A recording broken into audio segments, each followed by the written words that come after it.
Welcome to this Civic Education essay question. So we're still under the topic, the Constitution. Now this time we're going to do a question from the essay part, which carries 20 marks.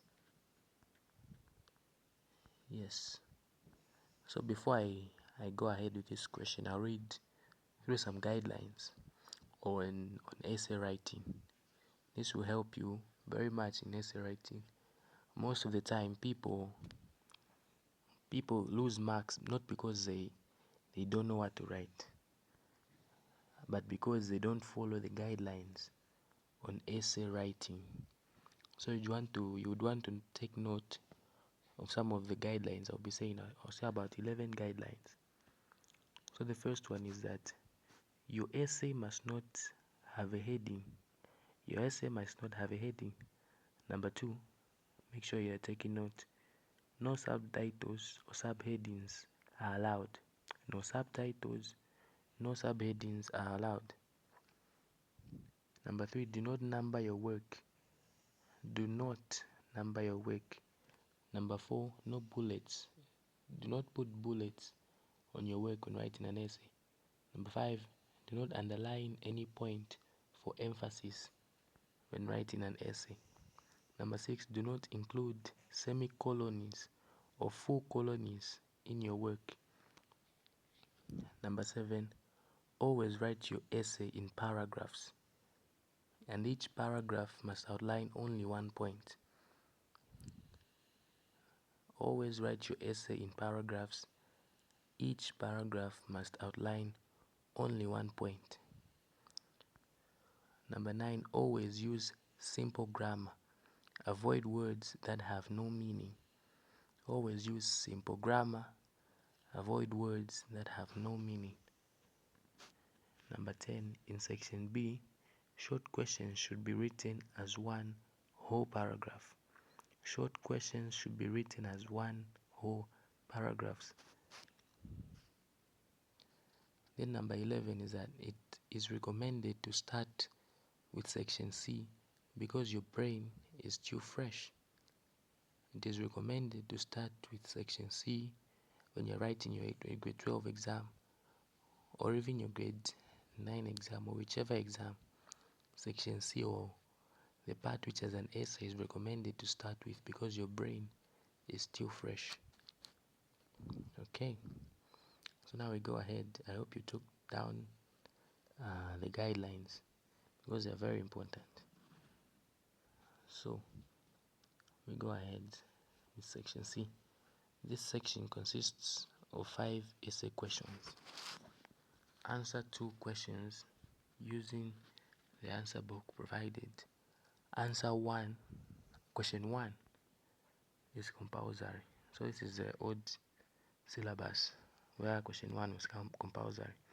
Choose the other question from the remaining 4. So we're going to do the Constitution. This was actually question 1. This number 1 says describe. The question says describe forms of a constitution.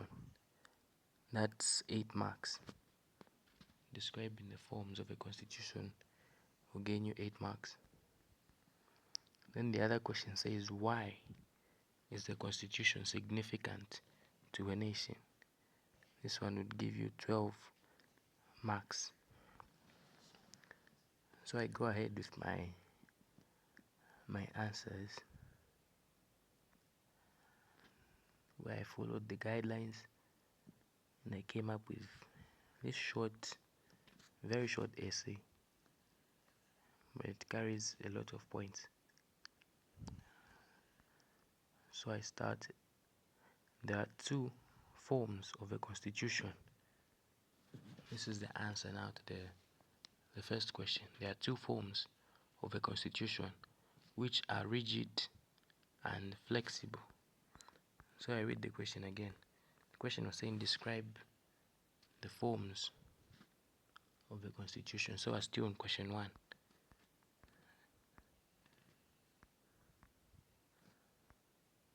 So I started. There are 2 forms of a constitution which are rigid and flexible constitution. Which are rigid and flexible constitution. The rigid constitution is one which is not easily amended, and it requires special bodies to amend it, such as the National Constitutional Commission, or NCC if you like. It avoids manipulation by those in power, and it is stable. However, it may cause delays when there is an urgent need to amend the constitution. So we've talked about a rigid constitution which is not easily amended, and we have talked about some advantages, and this is a disadvantage. Okay, so those are some points. A flexible constitution, we've gone to a flexible now, is one which can easily be amended. It adapts to the changing needs of society, but suffers change even when there is no need for change. Okay, so this is a definition. This is an advantage. This is an advantage. This is a disadvantage. So we've looked at the forms of a constitution. So now we've answered the first part. This was the entire first part, which will gain us 8 marks. Okay. So the other question was talking about why is the constitution significant or important to a nation.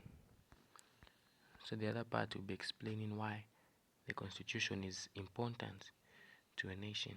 Very concise in writing. So you can even start by saying a constitution is important to a nation because it promotes the rule of law to ensure fairness among all citizens. So this is one point, number one. Secondly, by outlining the roles of each organ of government, it ensures separation of powers with regular checks and balances. Very simple and concise, no bombastic words. Just by outlining the roles of each organ of government, it ensures separation of power with regular checks and balances. Thirdly, it safeguards the rights and freedoms of citizens by being the document of reference when legal matters arise. It safeguards the rights and freedoms of citizens by being the document of reference when legal matters arise.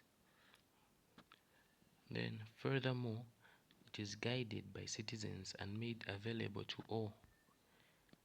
It is the foundation of democracy. Then lastly, I even said it gives every citizen an equal opportunity for self-development. An equal opportunity for self-development. So this will gain you 12 marks. So if you look at my essay, one thing you realize is that it's very concise, and I'm not using too many words, but I'm extracting enough points so that I don't miss out on any marks.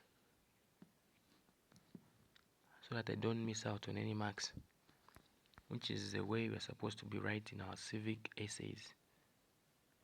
So the key to writing an essay is be as concise as possible, but extract as many points as you can in order to gain the fullest of the marks that you can.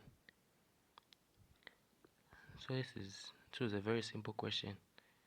All they asked was to describe the forms of the Constitution and why is the Constitution important. Very simple. I hope this video was helpful. Make sure to like and subscribe if you want more videos like this. Thank you so much.